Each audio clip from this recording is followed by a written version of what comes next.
जयपुर में, ये करीब करीब 40-50 साल पहले की बात है, क्षमा वीरस्य भूषणम इस विषय के ऊपर एक चित्रकला प्रतियोगिता हुई, ड्राइंग कंपटीशन। क्षमा वीरस्य भूषणम यानी क्षमा वीरों का आभूषण है।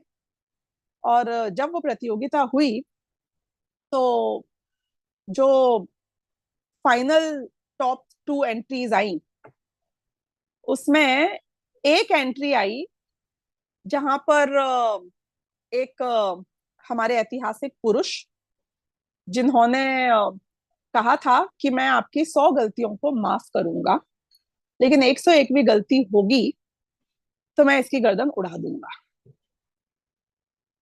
उसका चित्र था।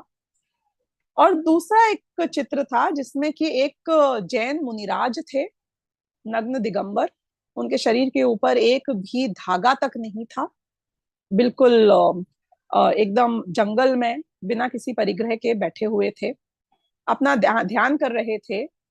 एक तरफ कोई उनके ऊपर भाला लेकर हमला करने की कोशिश कर रहा था और दूसरी तरफ कोई राजा उनके चरणों में अपने मस्तक को झुका रहा था, लेकिन उनको दोनों में से किसी से कोई फर्क नहीं पड़ रहा था। आप लोगों के सामने यदि ये दो चित्र आते, एक जिसमें 101वीं गलती के ऊपर गर्दन काटी जा रही है और दूसरा जिसमें कि कुछ भी हो जाए वो विचलित नहीं हो रहे थे, आप में किसको पहला पुरस्कार देंगे? कोई देगा जवाब? क्योंकि क्षमा 100 बार गलती माफ करके फिर गर्दन उड़ाने में है। यानी कि यदि कोई आपको गाली दे रहा है तो आप महान तब हो जब आप उसको क्या गाली का जवाब मैं गोली से दूंगा बोलते हो, कि आप महान तब हो, वीरता आपकी इस चीज में है कि तू कितनी भी गाली दे दे, मेरी मुस्कुराहट मेरे चेहरे से हटेगी। हमारी वीरता की परिभाषा क्या है? एक फिरंगियों जैसी बड़ी सरकार जिनके राज्य में ना सूरज कभी अस्त नहीं होता था, इतना वाइड स्प्रेड हो चुका था, जिसको इतने लोगों ने जान दे दी और इतने गुलाम बन गए, ऐसे लोग भी गए, उसको हराने वाला जो हमारे महात्मा गांधी, उनकी कितनी पैक एब्स थी, कितनी ताकत थी, क्या हाइट थी, क्या बॉडी थी, कौन सा हथियार रखते थे अपने हाथ में, कौन सा बम लेके घूमते थे। यानी कि वीरता अहिंसा में ज्यादा है कि वीरता हिंसा में ज्यादा है? गांधी जी की जो कहानी आती है, जो हमने सुनी है, उसमें ऐसा आता है कि श्रीमद रायचंद जी थे, जो जैनों के एक बहुत बड़े विद्वान हुए, और श्रीमद रायचंद जी के काफी, उनको कवि कहा करते थे गांधी जी, और गांधी जी का उनसे परिचय हुआ था। गांधी जी की यदि आप माय एक्सपेरिमेंट्स विद ट्रुथ को पढ़ेंगे तो उसमें देखेंगे कि बचपन में उनके भी कमजोरी के पल रहे हैं। एक बार उन्हें नॉन वेज खा लिया था, एक बार कुछ कुछ कुछ कुछ, मतलब वो भी एक सामान्य बच्चे की तरह थे जिनकी कमजोरियां होती हैं, लेकिन धीरे धीरे धीरे धीरे उनकी मान्यता दृढ़ होती गई और श्रीमद रायचंद जी से मिलकर उनकी विचारधारा पलटी। और ये तीनों सिद्धांत जो हमने समझे, अहिंसा, अपरिग्रह और अनेकांतवाद, वो इसको समझते थे।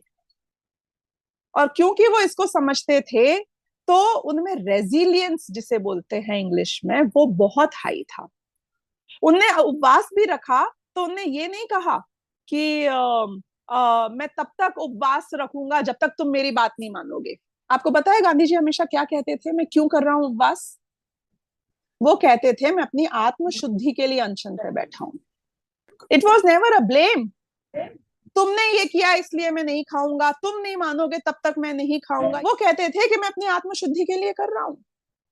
अब आप ये देखिए कि जो पूरे देश का पिता बना, राष्ट्रपिता बना, वो व्यक्ति राष्ट्रपिता अपने संयम से बन पाया कि नहीं बन पाया? इंद्रिय संयम से, कषायों के संयम से। उनके बच्चे तो बहुत करोड़पति होंगे, नहीं, बहुत पैसा इकट्ठा कर लिया होगा, इतने बड़े राष्ट्र के नेता थे, बड़ी बड़ी, उन्हें वो प्रधानमंत्री खुद ही क्यों नहीं बन गए? जवाहरलाल नेहरू को क्यों बनाया? मैं आपको ये दिखाने की कोशिश कर रही हूं कि हर चीज को प्राप्त कर लेने में, हर पावर को, हर पोजीशन को हिंसा से प्राप्त करने में, हमने अपने इतिहास में क्या देखा? कौन जीता? पावर पोजीशन, परिग्रह जीता या संयम जीता, क्षमा जीती? जैसे क्षमा वीरों का आभूषण है, ऐसे अहिंसा वीरों का आभूषण है। अहिंसा आपको परद्रव्य के ऊपर ही नहीं, अपने ऊपर क्या आपका कंट्रोल है ये बताती है। बताइए पावरफुल कौन होता है दुनिया में?